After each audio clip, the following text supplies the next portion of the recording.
Today we're examining a story about boundaries, gaslighting, and the moment one man decided enough was enough. What starts as a relationship issue becomes a masterclass in recognizing manipulation dressed up as progressive values. Let's dive into Daniel's story. I woke up to a text from my fiancé's ex-boyfriend at 6 in the morning, and that's when I knew my wedding was never going to happen. The message said, "Thanks for last night, M," with a little heart emoji, and I was lying right next to her in our bed, in my house, wondering what the hell I'd missed while I was asleep. I'm Daniel. I'm 33. I'm an architect, and for the past year I've been living in what I can only describe as the most polite psychological nightmare of my life. My fiancée Emily and I had been together for 5 years, engaged for 12 months, and everything about our relationship looked perfect from the outside, except for one tiny detail that everyone kept telling me was totally normal and I was crazy for having a problem with. Her ex-boyfriend Lucas was still in her life, and by in her life, I don't mean they texted once a month or grabbed coffee twice a year. I mean this guy was at every holiday dinner, every birthday party, every family gathering, and had a key to her parents' house. When I showed Emily the text that morning, she barely looked up from her phone and brushed it off, saying they'd gone to that new wine bar downtown the night before, and she'd mentioned it to me. I'm standing there like an idiot trying to remember if she did tell me, wondering if I'm losing my mind, because this had become the pattern. Lucas was always just there, hovering at the edge of every plan we made, and whenever I brought it up, I was the problem. Emily would use words like evolved and emotionally mature and secure attachment style, and her parents, who were both former therapists, would back her up with phrases about examining my insecurity and unpacking my outdated masculinity. I'm not kidding. Her mom Karen actually said that to me at Thanksgiving, right after Lucas helped himself to seconds of the turkey I'd brought. Her dad Robert nodded along like I was a particularly interesting case study, and I felt less like a fiancé and more like a patient they were all analyzing. The thing is, I'm not a jealous guy. I've never been controlling. My ex-girlfriends and I parted on good terms, and I genuinely didn't care if Emily had male friends. But Lucas wasn't just a friend.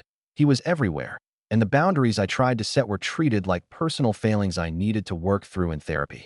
Emily's parents had this way of making every conversation feel like an intervention, where I was the one with the problem that needed fixing, and after a while I started to doubt myself. Have you ever been in a situation where everyone around you insists you're wrong, and you start believing them even though your gut is screaming otherwise? My own parents, Mark and Helen, didn't say much when I'd mention it at family dinners, but I'd catch my mom's face sometimes, this tight expression like she was biting back words, and my dad would just squeeze my shoulder and change the subject. They're not confrontational people.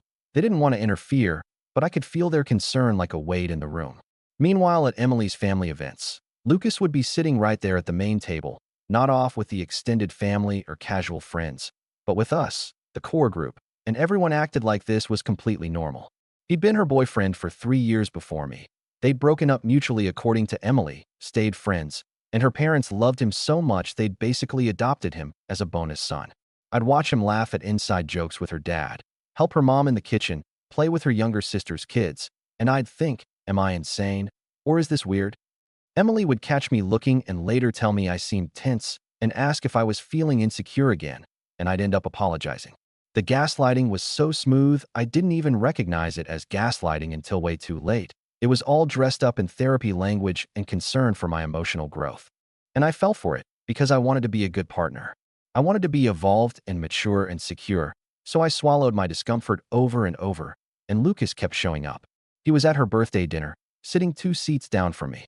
He was on the family vacation to the lake house, sleeping in the guest room while I shared Emily's childhood bedroom with her. He was at Christmas, opening presents with the family while I smiled and pretended this was fine. Every time I tried to talk to Emily about it privately, she'd flip it back on me asking why I was so threatened by her friendship or saying it was really about my own issues with trust, and her parents would somehow hear about it and call me to check in, which really meant lecture me about healthy relationship dynamics. I started keeping my mouth shut, telling myself it was just until the wedding, that once we were married things would naturally shift and Lucas would fade into the background. I was wrong.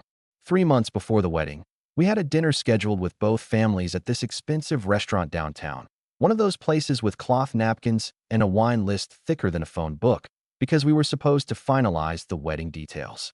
Emily had made the reservation, insisted on inviting her parents, and I brought mine because I figured it was only fair. We were going to go over the seating chart, the timeline, the final head count, all the little details that needed deciding. And I was actually feeling optimistic that night because I thought we were finally moving forward. I should have known something was off when we arrived, and there was an extra chair at our table. My mom noticed it first. She's observant like that. And after we'd ordered and the waiter had brought the wine, she asked in this perfectly polite voice, "Emily, honey, why is Lucas seated at the family table?" The temperature in that room dropped about 40 degrees. I swear I could feel it. And Emily's face went hard in a way I'd only seen a few times before. She looked at my mom like she'd just said something unforgivably rude and snapped back that he was family, and she would think that would be obvious by now. I jumped in trying to smooth things over, said something diplomatic about how we just didn't know he was coming tonight. And that's when Emily's parents joined in. Karen leaned forward with this condescending smile and told me we'd talked about this before, that my resistance to Lucas was really about my own rigid thinking, and Robert added that it was a common pattern they saw all the time in couples therapy, this fear of your partner having connections outside the relationship. I felt my face get hot, not from anger but from humiliation, because they were doing it again, turning my completely reasonable boundary into a psychological defect and doing it in front of my parents. My mom's hand tightened around her fork and my dad put his hand on her arm, a silent message to stay quiet, and I realized they'd been watching this happen for months, staying silent because I'd asked them not to interfere. Emily was on a roll now. She started talking louder, saying things about how my family was stuck in the past and unable to accept modern relationship dynamics. And I watched my mom's face crumble just a little bit, and something in me snapped. Not in a loud way, not in a dramatic way, but in this quiet, final way where I just knew I was done. Then Emily stood up, and I mean fully stood up from the table so everyone in the restaurant could hear her. And she said, "Lucas will be at our wedding. He'll be at our holidays. He'll be at our children's events. And if you can't accept that, Daniel, then you shouldn't marry me." The whole restaurant went quiet. I could feel people staring. The waiter had frozen halfway through opening a bottle of wine at the next table, and Emily was looking at me with this expression that was half challenge and half certainty that I'd back down. Her parents were nodding like she'd just said something profound. My parents were staring at their plates, and I felt this weird calm wash over me. I stood up slowly, pushed my chair back, and said in the most level voice I could manage, "You're right. I shouldn't marry you, so I won't." Then I looked at my parents and told them we were leaving, and we walked out of that restaurant while Emily was still standing there with her mouth open. We didn't say anything until we got to the parking lot, and then my mom just hugged me and my dad said, "We're proud of you, son." And I realized that 5 years had just ended in one sentence, and all I felt was relief. This first part reveals the anatomy of sophisticated manipulation, where therapy language becomes a weapon to invalidate legitimate concerns. The red flag wasn't just Lucas's presence. It was the coordinated effort to make Daniel question his own sanity for having boundaries. Notice how Emily's ultimatum was designed to make him back down, but it backfired because she fundamentally misread his breaking point. The next morning, I woke up in my childhood bedroom at my parents' house, and for the first time in a year, I didn't have that knot in my stomach wondering what boundary I'd be expected to ignore that day. My phone had been going off since around midnight. Dozens of calls and texts from Emily, her parents, even some of her friends who'd apparently heard what happened and wanted to tell me I was making a huge mistake. I didn't answer any of them. I just turned off my phone and went downstairs where my mom had coffee waiting and my dad was reading the newspaper like it was any other morning. They didn't ask me if I was okay or if I wanted to talk about it. They just let me sit there in silence, and that's exactly what I needed. By noon, my phone had over 60 messages, and when I finally turned it back on and scrolled through them, I realized Emily genuinely didn't understand what she'd done wrong. Her texts started with confusion, asking why I'd embarrassed her like that in front of everyone, then moved to anger saying I'd humiliated her family and made a scene over nothing, and finally landed on this weird mix of therapy speak and accusations where she told me I was sabotaging our relationship because I was afraid of commitment. Her mom sent me a long message about how I was displaying avoidant attachment behaviors and should really consider individual counseling before making any permanent decisions. Her dad sent something shorter, but equally condescending about how walking away from conflict was emotionally immature. Not one of them acknowledged that maybe, just maybe, giving me an ultimatum in front of both our families about her ex-boyfriend being a permanent fixture in our marriage was the actual problem. I didn't respond to any of it. I just started making calls about the wedding. The venue was the first one, and when I explained I needed to cancel, the coordinator got really quiet, and then asked if I was sure, because we'd lose the entire deposit. I told her I was sure. Send the bill to Emily's parents since they'd insisted on paying for the venue as their gift. Then I called the caterer, the florist, the DJ, the photographer, and went down the entire list, methodically canceling everything. Some of them were sympathetic, some were annoyed about the late notice. But I didn't care anymore. I just wanted it done. The photographer actually thanked me for calling so early because she'd just had another booking request for that date. And I remember thinking that was good. At least someone's day would work out. My best friend Jay called me that afternoon. He'd been my best man and had apparently heard through the grapevine what happened.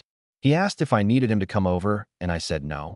But he showed up anyway with beer and pizza, and we sat in my parents' backyard not really talking about it, but just existing in the same space.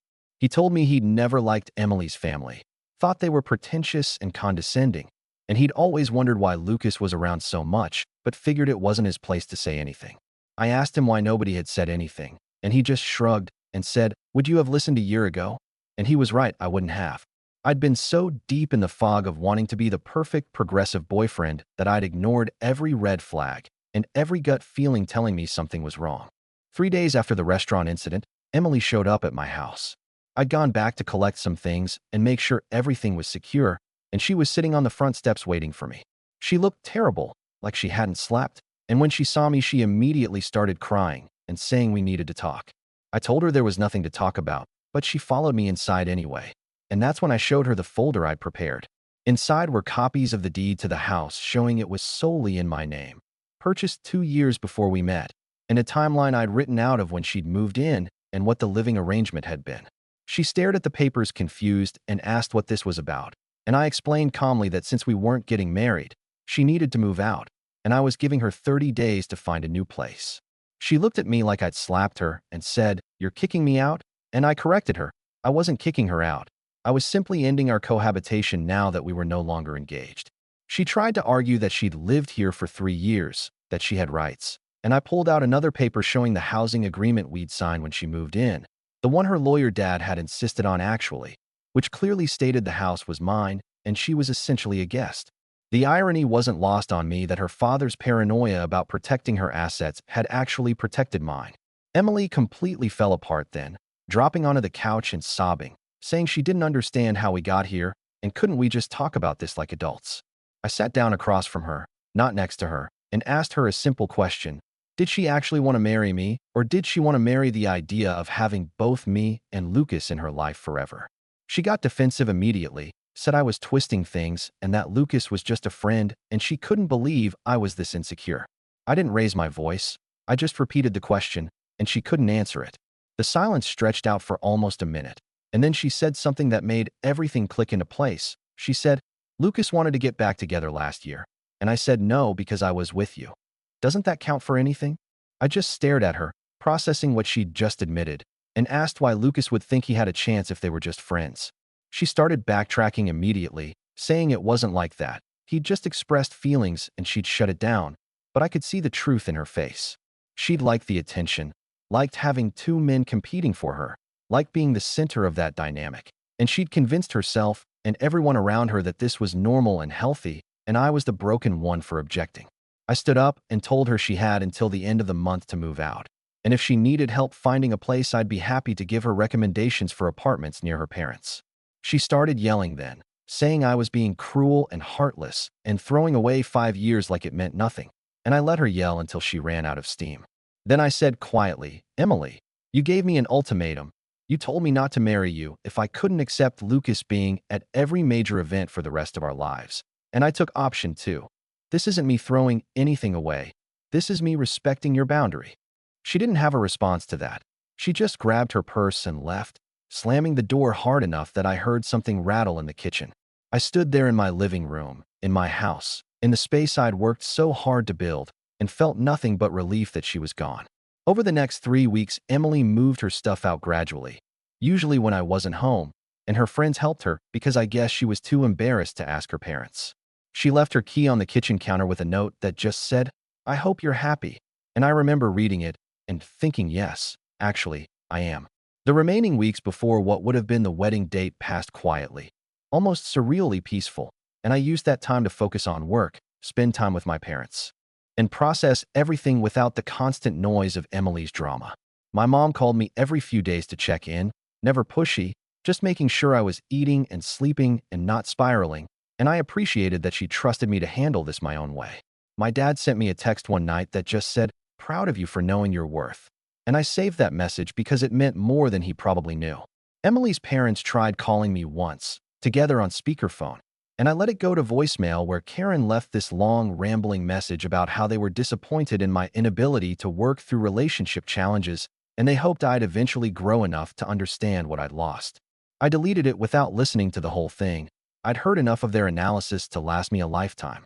The wedding date came and went, and I spent it at a drafting table in my home office working on designs for a new project, completely at peace with my decision. My friends took me out that night, not because I was sad, but because they wanted to celebrate me finally standing up for myself, and we ended up at a bar telling stories and laughing until late. Jake's girlfriend brought her friend Sarah, and we talked about architecture and art and travel, normal things, easy things, and at no point did she mention her ex-boyfriend or make me feel like I was crazy for having boundaries. It was refreshing in a way I hadn't realized I'd been missing. Just a simple conversation with someone who respected themselves and others enough not to play games. When I got home that night, I looked around my house, really looked at it, and realized I could finally breathe again. The space felt like mine again, not like a stage where I had to perform being okay with something I wasn't okay with, and I knew walking away had been the right choice. The power move here wasn't the confrontation, it was the silence. By refusing to engage with Emily's narrative or justify his decision, Daniel took away their ability to manipulate the situation. The housing agreement detail shows why protecting your assets matters, even when you trust someone. Emily's admission about Lucas wanting her back confirmed what Daniel already knew. He was never the problem. She just wanted to keep both options open. 6 months after the breakup, I was standing in the lobby of a boutique hotel in Barcelona looking at gaudy sketches on the wall, and I realized I couldn't remember the last time I'd thought about Emily. I'd taken 3 weeks off work, my first real vacation in years, and spent it traveling through Spain and Portugal looking at architecture, visiting museums, eating at small local restaurants, and just existing without anyone questioning my boundaries or analyzing my emotional state. It was the first time since the engagement that I felt like myself again, not the version of me that was constantly trying to prove I was secure and evolved, just Daniel, architect, guy who likes buildings and good coffee, and not having his ex-girlfriend's ex-boyfriend at family dinners. When I got back home, my boss pulled me into his office and told me I looked different, more relaxed, and then offered me lead on a major commercial project downtown that I'd been hoping to get for 2 years. The project was a mixed-use development, retail and residential, exactly the kind of challenge I loved, and I threw myself into it completely. The work was demanding but satisfying, late nights at the drafting table, meetings with contractors and city planners, site visits where I could see the design coming to life in real space and real materials. My team was great, enthusiastic and talented, and for the first time in years I felt like I was actually building something instead of just managing someone else's emotional chaos. About 2 months into the project, a professional architecture journal reached out wanting to feature our work in their spring issue, and when the article came out with my name as lead architect and photos of the preliminary designs, my parents framed it and hung it in their living room. My mom called me crying happy tears, and my dad sent me a text that just said, "Always knew you had it in you." And I felt this deep sense of pride that had nothing to do with anyone else's validation.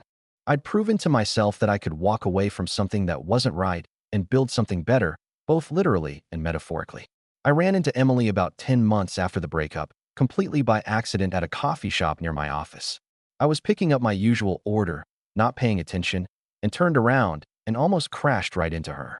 She looked different, thinner maybe, and her hair was shorter, and for a second we just stared at each other with that awkward recognition of people who used to share a life. She said hi first, asked how I was doing, and I said fine, asked her the same. She told me she was living with her parents temporarily while she looked for a place, and I nodded politely. Then she asked if I was seeing anyone, and I told her I'd been on a few dates but nothing serious, which was true. I'd matched with a few women on apps and had pleasant enough evenings, but I wasn't rushing into anything. She looked like she wanted to say more, opened her mouth and closed it a few times, and finally asked if we could talk sometime. Really talk. I thought about it for a second, and then said honestly that I didn't think there was anything left to talk about. We'd both made our choices and moved on, and I hoped she was doing well, but I didn't see the point in rehashing the past. She nodded slowly, eyes getting watery, and said she understood, and then she left. I watched her walk out and waited for some feeling to hit, sadness or regret or even anger, but there was nothing, just a mild sense of that was awkward and relief when she was gone. The complete absence of emotion told me everything I needed to know about whether ending things had been the right call. A few weeks after that, I started seeing someone new, not from the apps, but through a friend of a friend at a gallery opening. Her name was Rachel. She was a structural engineer, and the first time we talked, she spent 20 minutes passionately explaining why cantilever design was underutilized in residential architecture, and I was completely charmed. She was direct and honest and didn't play games. If she wanted to see me, she said so. If she needed space, she said that too. And the simplicity of it was almost shocking after years of trying to decode Emily's therapy language. Rachel met my parents after about 2 months, and my mom pulled me aside later and whispered, "I like this one. She's straightforward." And I realized that was exactly what had been missing before. On what would have been my first wedding anniversary, I was at a construction site looking at foundation work for the project, hard hat on, blueprints in hand, talking through drainage solutions with the site manager. My phone buzzed with a calendar reminder I'd forgotten to delete, wedding anniversary, and I dismissed it without a second thought. That evening, Rachel came over and cooked dinner at my place. We ate on the couch watching a documentary about Japanese architecture, and at some point she fell asleep with her head on my shoulder, and I just sat there thinking about how easy this felt. No drama, no triangulation, no one making me feel crazy for wanting a normal relationship. Just two people who liked each other and respected each other building something together at their own pace. I never heard from Lucas, never saw him around town, and honestly didn't care where he ended up or whether he and Emily finally got together like they'd probably both wanted all along. That part of my life was closed, a chapter I'd finished and shelved, and I had no interest in reopening it. My friends stopped asking if I was okay or if I regretted my decision. They could see I was genuinely better, happier, more present in my own life. Jake told me one night over drinks that watching me walk out of that restaurant was one of the most decisive things he'd ever seen, and I laughed and said it hadn't felt decisive in the moment, it had felt necessary. Looking back now, almost a year later, I can see that walking away wasn't giving up or running from conflict or any of the things Emily's parents accused me of. It was choosing myself and my boundaries and my right to a relationship where I didn't come in third place behind my partner and her ex. I built a good life after that dinner, a life that feels solid and real and mine, and I wouldn't trade it for anything, not even the fantasy version of what Emily and I might have been if she'd been willing to actually choose me. Some people called me cold for how quickly I moved on, but they didn't see the year of slow erosion before that, the constant gaslighting and boundary violations that had already killed what we had. By the time I walked out of that restaurant, I'd already done my grieving. I'd already tried everything I could think of to make it work, and all that was left was the final acknowledgement that it never would. Daniel's story teaches us that healthy relationships shouldn't require constant justification of reasonable boundaries. The contrast between Emily's manipulation and Rachel's straightforward communication shows what respect actually looks like. Sometimes the most loving thing you can do for yourself is walk away from people who make you question your own sanity, and the peace that follows proves you made the right choice. Your boundaries aren't up for debate, and anyone who truly values you won't ask you to compromise them.